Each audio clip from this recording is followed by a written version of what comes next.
నమస్తే, welcome to Khammam 360. Velugumatla ఘటనపై విచారణ వాయిదా. వెలుగుమట్లలో 726 ఇళ్లు కూల్చివేసిన ఘటనపై తెలంగాణ హెచ్ఆర్సీ చేపట్టిన విచారణ అధికారులు గైర్హాజరయ్యారు.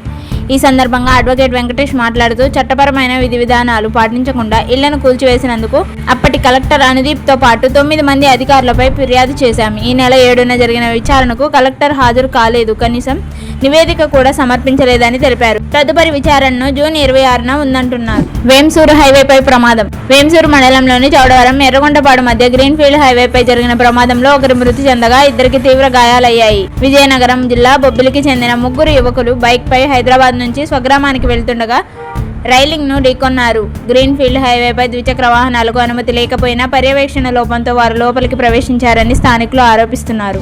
ఘోర రోడ్డు ప్రమాదం. మహబూబ్ నగర్ పాలకొండలో ఘోర రోడ్డు ప్రమాదం జరిగింది. హైదరాబాద్ కు చెందిన బైకర్ యాకూబ్ అఫ్జల్ ఫ్రెండ్ తో కలిసి స్పోర్ట్స్ బైక్ పై ఏకంగా 140 కిలోమీటర్లు దూసుకెళ్లాడు.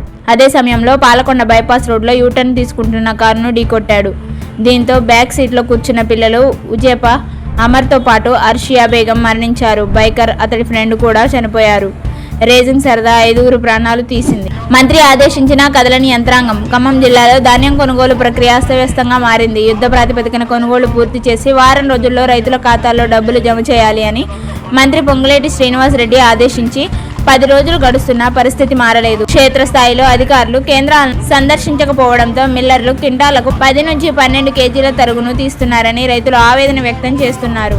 వర్క్ ఫ్రం హోం పై నిర్ణయం తీసుకోండి. ప్రధాని మోదీ సూచన మేరకు తెలంగాణలో వర్క్ ఫ్రం హోం అమలుపై ప్రభుత్వం నిర్ణయం తీసుకోవాలని కేంద్ర మంత్రి బండి సంజయ్ వేదికగా కోరారు. ప్రపంచవ్యాప్తంగా మారుతున్న పరిస్థితుల దృష్ట్యా ఇంధన వినియోగాన్ని తగ్గించాల్సిన అవసరం ఉందని ఆయన పేర్కొన్నారు. ఈ విషయంలో ఐటీ కంపెనీలతో చర్చలు జరపాలని సీఎం రేవంత్ రెడ్డి మంత్రి శ్రీధర్ బాబును ఆయన అభ్యర్థించారు. బండి సంజయ్ కుమారుడు బండి భగీరథ్ను ప్రభుత్వం శిక్షించనుందా?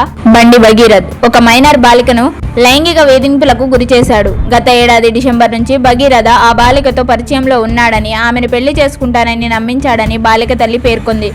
డిసెంబర్ 31న హైదరాబాద్లోని ఒక ఫామ్ హౌస్లో ఆమెపై లైంగిక దాడి జరిగిందని ఫిర్యాదు చేశారు.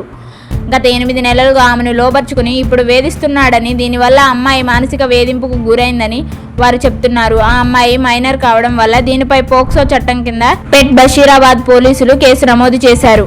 ఇది ఇలా ఉండగా బండి భగీరథ తనకు కామన్ ఫ్రెండ్స్ ద్వారా ఆ అమ్మాయి పరిచయం అయిందని, కుటుంబ వేడుకలకు తీర్థయాత్రలకు రమ్మని ఆహ్వానించి స్నేహం పెంచుకున్నారని ఆయన తెలిపారు. తనతో సన్నిహితంగా ఉన్న ఫోటోలను వాడుకొని పెళ్లి చేసుకోవాలని, లేదంటే కేసులు పెడతామని ఆ అమ్మాయి తల్లిదండ్రులు బెదిరించారని భగీరథ ఆరోపించారు. డబ్బు డిమాండ్ చేశారని, ఇప్పటికే 50,000 చెల్లించానని, కానీ వారు ఏకంగా 5 కోట్లు డిమాండ్ చేస్తున్నారని, ఇవ్వలేకపోతే అమ్మాయి తల్లి ఆత్మహత్య చేసుకుంటుందని బెదిరిస్తున్నారని కరీంనగర్ పోలీసులకు ఫిర్యాదు చేశారు. అంతేకాకుండా ఇదే కుటుంబం గతంలో నిర్మల్ జిల్లాలో కూడా ఒకరిపై ఇలాగే ఫిర్యాదు చేసిందని, ఇది వారి వృత్తి అని భగీరథ్ తరపు లాయర్లు ఆరోపిస్తున్నారు. ఇది ఇలా ఉండగా కేంద్ర మంత్రి బండి సంజయ్ దీనిని తనపై జరుపుతున్న పొలిటికల్ హిట్ జాబ్ అని పేర్కొన్నారు. తనను రాజకీయంగా ఎదుర్కోలేక తన కుటుంబ సభ్యులను ఇబ్బంది పెడుతున్నారని ఆయన ఆరోపిస్తున్నారు. ఆ బాలిక మైనర్ కావడంతో భగీరథ్పై పోక్సో కేసు విధించారు. పోలీసులు 2 ఫిర్యాదుల మీద విచారిస్తున్నారు. అమ్మాయి వయసు నిర్ధారణ మరియు ఫోన్లలో ఉన్న చాట్ల ఆధారంగా సేకరణ జరుగుతోంది.